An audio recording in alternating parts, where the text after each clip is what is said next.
อืม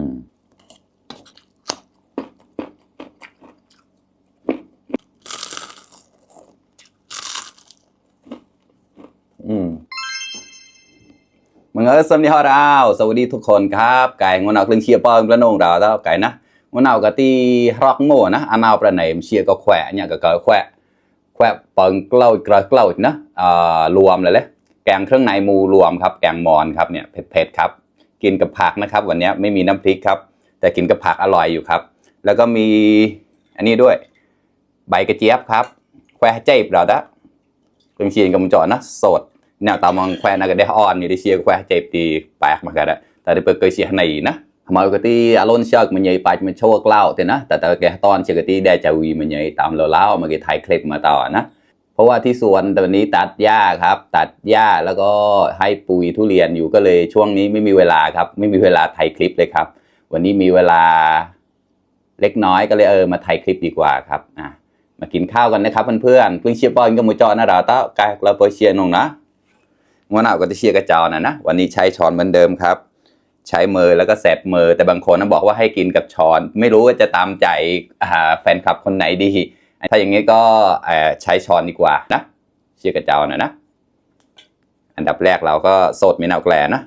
สดอันนี้ก่อนเลยครับให้ชุ่มคอสักหน่อย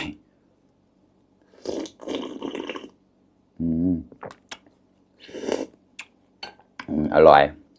จะเปรี้ยวๆนะ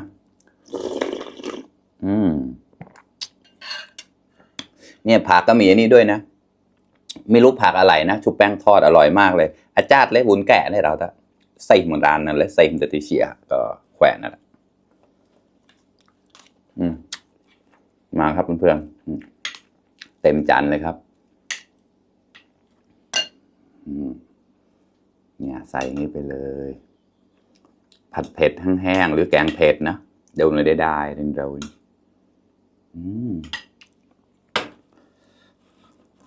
คลุกให้เข้ากันนะครับพอวีเราแล้วนะมาครับเพื่อนๆกล้าด่าได้กล้า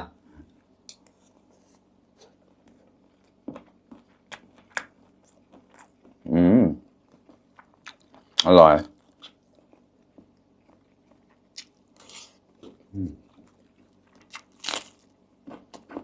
กับพุย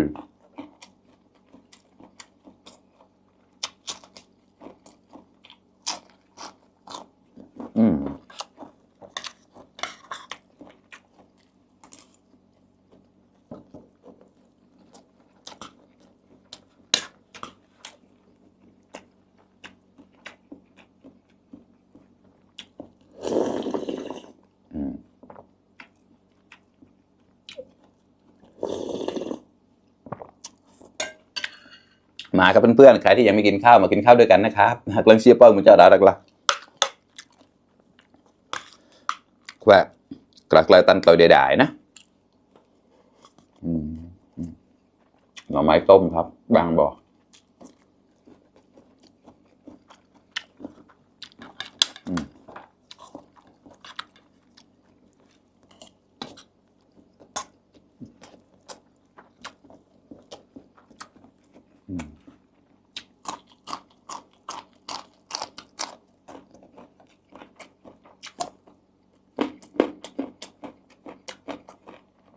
ก็เนี่ยปลา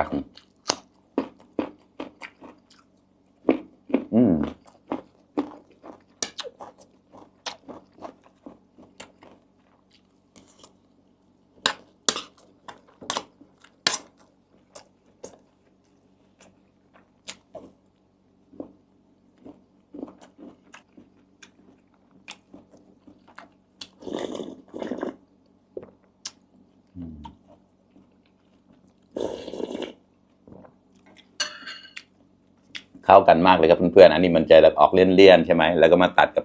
รสเปรี้ยวนิดหน่อยอร่อยมากครับแกงใบกระเจี๊ยบครับอาหารหลักของคนมอญก็ว่าได้นะเนี่ยแควะเจ็บนะอันนี้ไปมอญหอมเก่านะตามมาเชียอารับเอามาหัวหอมเก่าเลย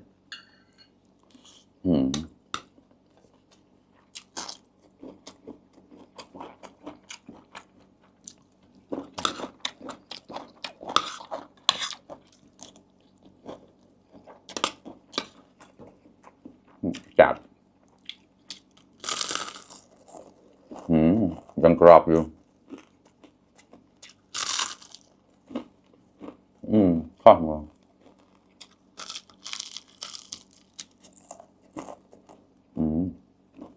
โอเค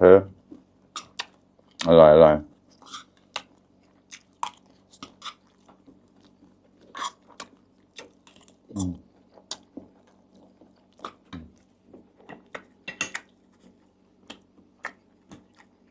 อันนี้ทรายครับ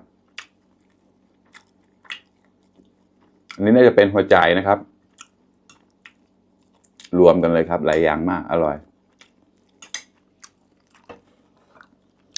อาหารโปรดของผมเลยนะไต่จอดอ้อแกวบเปิงเกล่าแล้วแกวบเชี่ยวนี่เป็นเลิกไต่จอดเลยเปิงได้กล่าวได้ไปจนเชียขอนะมาครับเพื่อนๆลายรักล่ะ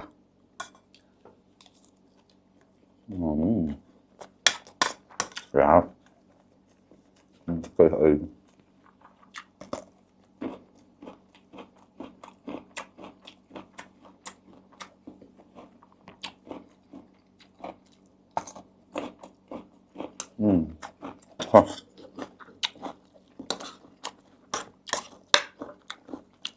เข้ากันเพื่อนๆ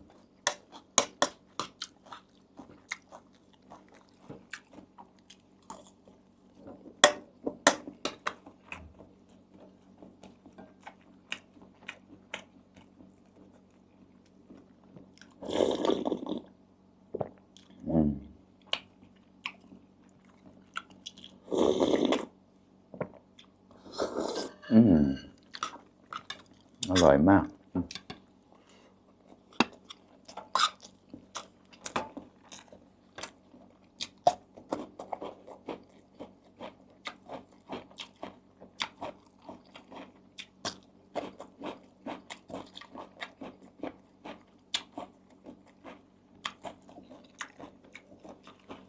ใส่ผักชีฝรั่งไปด้วยนะเนี่ยมันจะได้หอมๆเนี่ย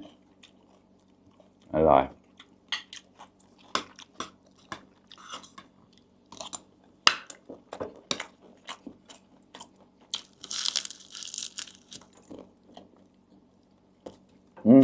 นี่ไม่ค่อยกรอบแบบโซ่ในปลายมันง่ายแค่โซน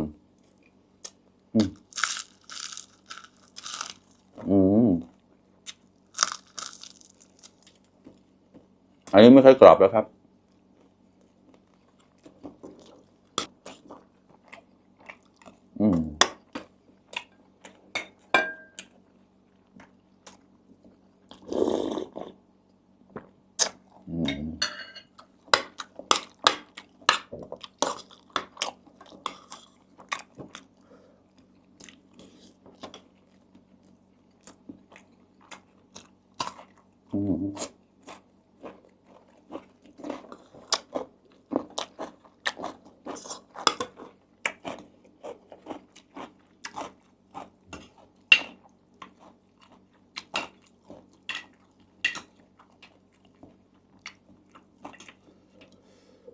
อร่อยมากเลยเพื่อน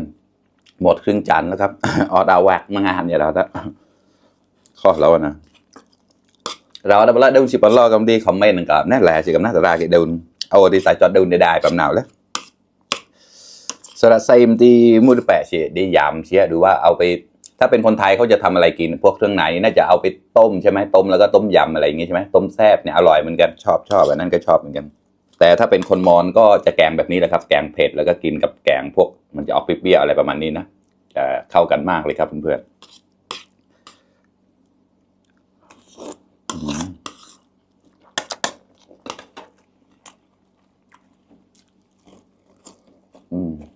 หน่อไม้ก็หวานมาก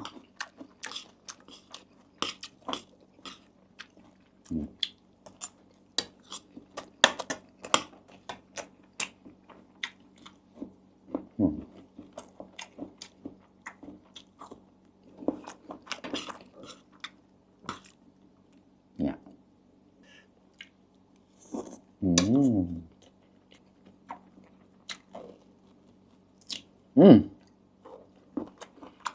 ไม่เป็นไร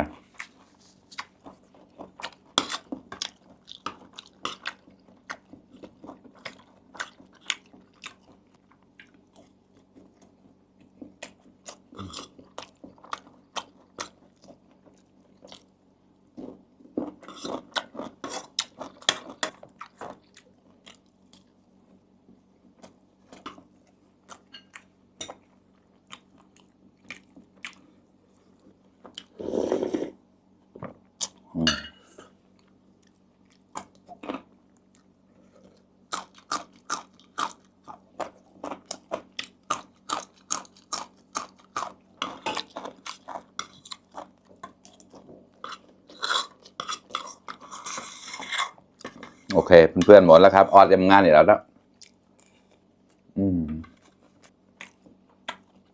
อร่อยชิมเลย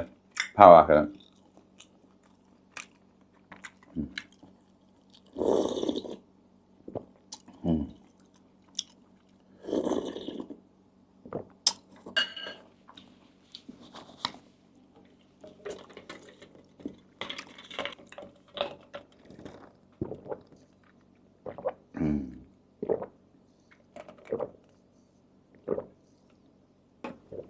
อิ่มไปอีกหนึ่งมือแล้วครับเพื่อนๆหมดจานเลยครับออดผมงานนะครับเราต้อง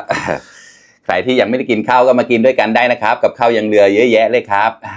ขอบคุณที่เข้ามารับชมทุกคนนะครับฝากเป็นกำลังใจให้ด้วยนะครับเพื่อนๆไพเดอร์ไลเดอร์แชร์เนี่ยเราต้องไต่จอดคลิปหน่อยทีนะสมาร์ทออดเลยเปิดก็แตงกูนระอ้าวบายบาย